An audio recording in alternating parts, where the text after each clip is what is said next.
আলো ছায়ায় নিরালা। Hello friends, good morning, welcome back to my channel Payel Pradhan. তো বন্ধুরা, আশা করছি তোমরা সবাই খুব ভালো আছো, আমিও খুব ভালো আছি। আমার নতুন একটা ভিডিও তোমাদের সবাইকে জানাই অনেক অনেক অনেক ওয়েলকাম। আশা করি তোমাদের আজকের ব্লগ ভালো লাগবে। তো সকালে উঠে চান আরও করে নিয়েছি, পুরো ফ্রেশ হয়ে গেছি। তার কারণ একটু প্রবলেম আছে, ওর জন্যই সকাল সকাল একেবারে চান করে নিয়েছি আমি। তো যাই হোক, আজকে আমি বাড়িতেই আছি আর আমার মায়ের শরীরটা অসুস্থ, তাই সারাদিন আমাকে মোটামুটি কাজকর্ম করতে হবে। তো আমি বাড়িতে থেকে কি কি কাজ করতে পারি, কতটা কি করতে পারি, ওটাই তোমাদের সঙ্গে শেয়ার করব। তো যাই হোক, চলো আজকে সারাদিন আমার কেমন কাটে, আমি কি কি করি, ওটাই তোমাদের সঙ্গে শেয়ার করব। তো তোমরা ভিডিওটা কেউ স্কিপ না করে কন্টিনিউ শেষ পর্যন্ত দেখতে থাকো।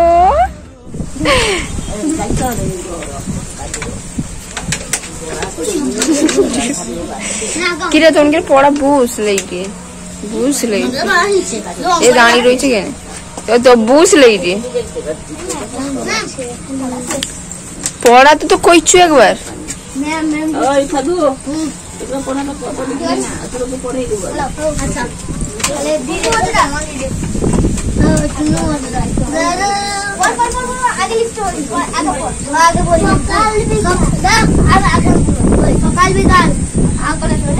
সকালের আকাশ ঝিলমিল করছে, কোন ক্রিয়া বেশি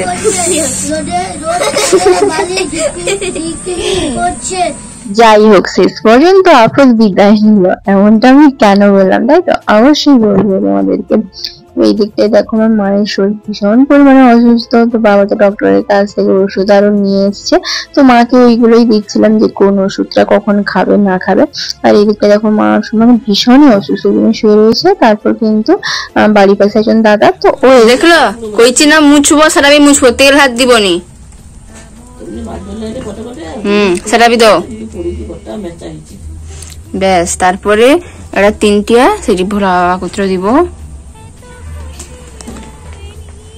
থাও, এই যে এটা নিমাও, সেটা নিমিতে হবে নি, জড়িয়ে রাখছো। আরে সেটাকে নিভাও, হ্যাঁ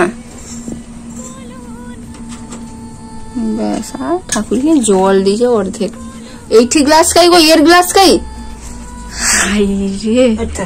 হ্যাঁ হ্যাঁ, ওইটি রকম তারটা করে এইটি রকম। তারা তারপর কিন্তু আমি চলে এসেছিলাম রান্নাঘরে। তার কারণ আজকে আমাকেই রান্না করতে হবে। সব থেকে কষ্টের কাজ হচ্ছে এটা, যেটা আমি কোনোদিন করিনি, ওইটাই আমাকে করতে হবে। কি করবো বলো, মায়ের শরীর অসুস্থ, মা তো সবসময় সারা বছর রান্না করে দিচ্ছে। মায়ের যেহেতু একদিন দুদিন অসুস্থ, তো আমাকে তো করতেই হবে, তাই না?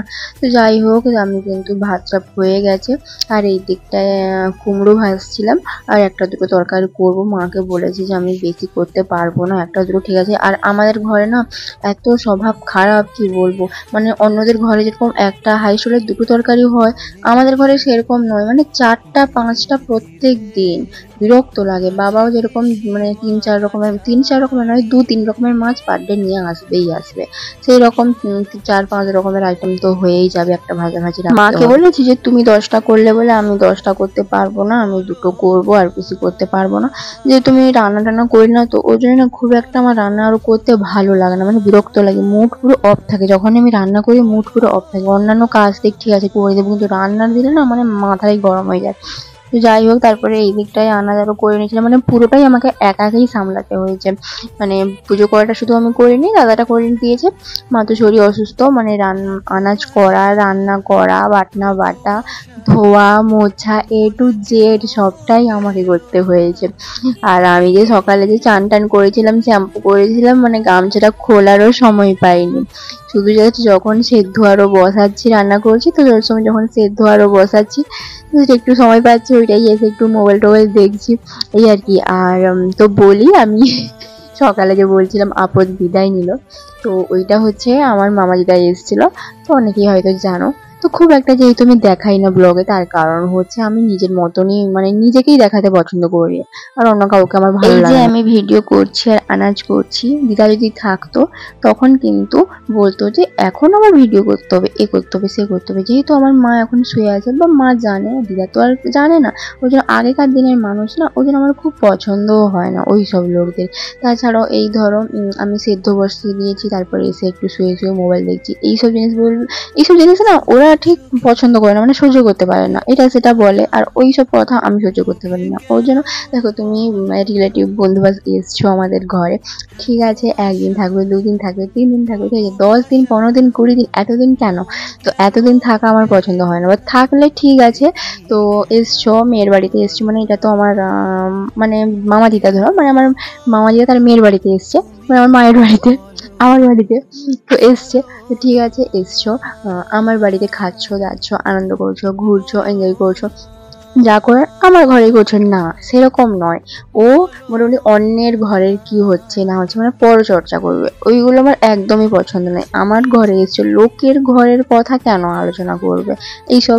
কে ভিখারির ঘরের মেয়ে কোথায় গেছে, কাদের ঘরে গেছে, একটু ভালো ঘরে পড়েছে বলে ওই সব ধরনের কথা মানে পুরো বিরক্ত লাগে শুনতে। তো ওইসব বলে বলে মাথাটাই পুরো গরম হয়ে যায়। আমি বলেছি যে তুমি যদি থাকবে তাহলে তুমি যতদিন আমার বাড়িতে থাকবে, তো আমি কিন্তু আমার বাড়িতে থাকবো না। তো দিদা বলেছে যে আমার মাকে বলে গেছে যে তুই একে যবে বিয়ে দিবে তবে আসবে, না হলে আসবে না। না হলে আমি যদি বলি যে দিদা আসো আমার ঘরে, তো মন টন ভালো যেতে থাকে আমার, আমি যদি বলি যে দিদা তুমি আমার ঘরে আসো তখনই আসবে, তা না হলে আসবে না। এইরকম তো রেখে মেঘে পালিয়ে গেছে বাড়ি।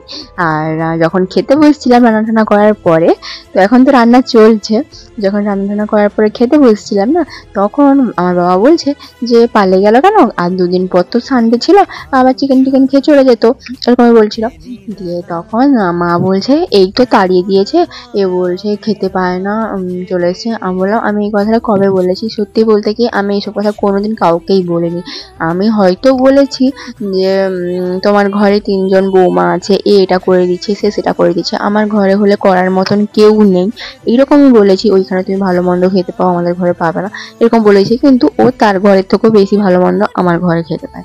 তো যাই হোক, আমি এরকমই আর কি মেরে বলেছি, কিন্তু আমি এটা বলিনি যে তুমি খেতে পাও না চলে এসছো, এইরকম কথা শুধু তাকে নিয়ে নয়, আজ পর্যন্ত আমি কোনোদিন কাউকে বলি। রান্না বান্না কমপ্লিট করার পর একটু সাজুগুজু, এই যে দেখো রেডি হয়ে গেছি। তো মানে খাওয়া দাওয়ার পর একটুখানি শুয়ে শুয়ে মোবাইল দেখছিলাম, তারপর ভাবলাম যে না, অনেক দিন ধরে রিলস করিনি, টিপ পড়েছিলাম, উঠে চলে গেছে।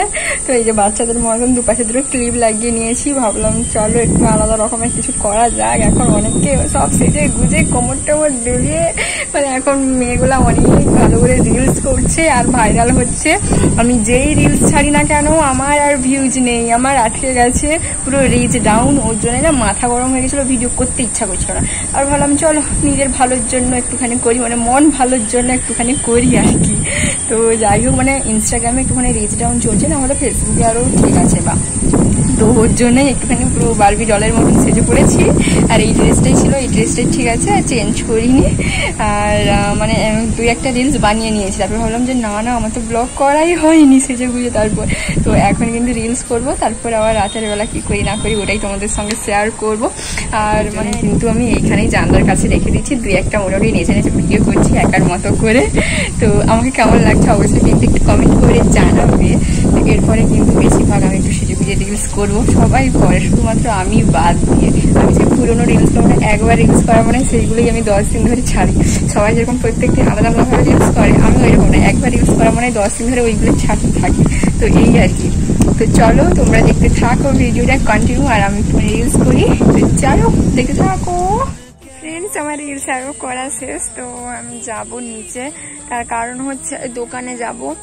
আর বাড়ির পাশে দোকানটা আছে, তো ওইখানেই যাবো। তার কারণ হচ্ছে আমার মা না মানে আমার ব্রাশে কি একটা পরিষ্কার করেছিল, আমি যে দাঁত মাঝে ব্রাশে তো কি একটা পরিষ্কার করেছিল, মাথায় গরম হয়ে যায়। আজকে 4 দিন ধরে মানে হাতে ব্রাশ করতে হচ্ছে, বাজারও যায় না। মা বলে তুই একটু বাজারে যা, টুকিটাকি কিছু কেনার আছে, ও কিনবি, ব্রাশটাও কিনবি, চলে আসবি। তো বাজারেও যাওয়া হয়নি, তাছাড়া বৃষ্টি আরও হচ্ছে, তো ওর জন্যই এইখানে দোকানে পাওয়া যায়। তো মানে প্রতিদিন ভিডিও আরও করি, ওই জন্যই সময় মানে এই সন্ধ্যের দিকেই নিচে নামি, মানে ছাদের উপরেই থাকি, সন্ধ্যের দিকে নিচে নামি ভিডিও টিডিও এডিট করা এটা সেটা করে। তো ওই জন্যই ভাবলাম যে না আজকে একটু যাই দোকানে ব্রাশটা আনি, তার কারণে যে 4 দিন ধরে আমি হাতে ব্রাশ করছি। তো যাই হোক চলো তোমরা ভিডিওটা দেখতে থাকো। আমি ছাদ থেকে যখন নামি তখন তো পুরো অন্ধকার হয়েই গেছিলো। তো দোকানে এসেছিলাম একটা কেক নেবো বলে, একটা কুরকুরে নেবো বলে। আর হ্যাঁ, তখন তো তোমাদেরকে বলাই হয়নি, আমি তো 2-3টা রান্না করেছি। তারপর আমার বাবা আবার হোটেল থেকে তরকারি নিয়ে এসেছিলো, টক নিয়ে এসেছিলো, মাছের মাথা দিয়ে মুড়ি ঘন্ট নিয়ে এসেছিলো, আর কি একটা ঝোল নিয়ে এসেছিলো, মানে আরও 3 রকমের তরকারি মোটামুটি নিয়ে এসেছে। তাহলে ভাবো ক রকমের তরকারি হলো।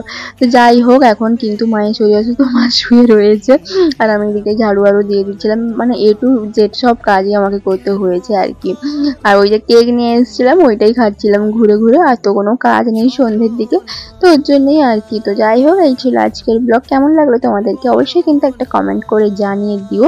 আর আমার কিন্তু শরীর এখন খুব একটা ভালো নেই, তবুও কিন্তু আমাকে ভিডিও এডিট করতে হচ্ছে, তার কারণ হচ্ছে 4 দিন ধরে তোমাদেরকে কোনো ব্লগই দিইনি। তোমরা সবাই আমার একটু পাশে থেকো। আর চলো আজকে আমাদের সবাইকে টাটা।